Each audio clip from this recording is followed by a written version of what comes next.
জয় গো দর্শকবৃন্দ, welcome back to my YouTube channel divine blogs. আজকে দর্শকবৃন্দ আপনাদেরকে আমি দেখাতে যাচ্ছি কাকচিংয়ের বড় মার্কেট।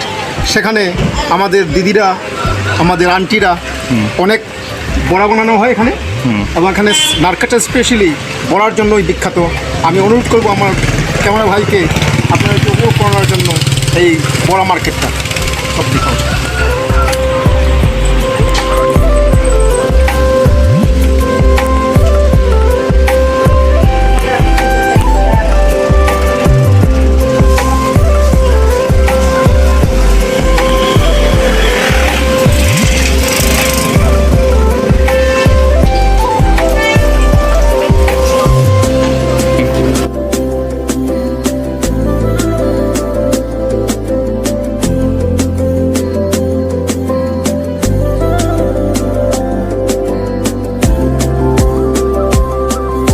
আমার দিদি আমাকে অফার করেছেন বড়া এবং চা।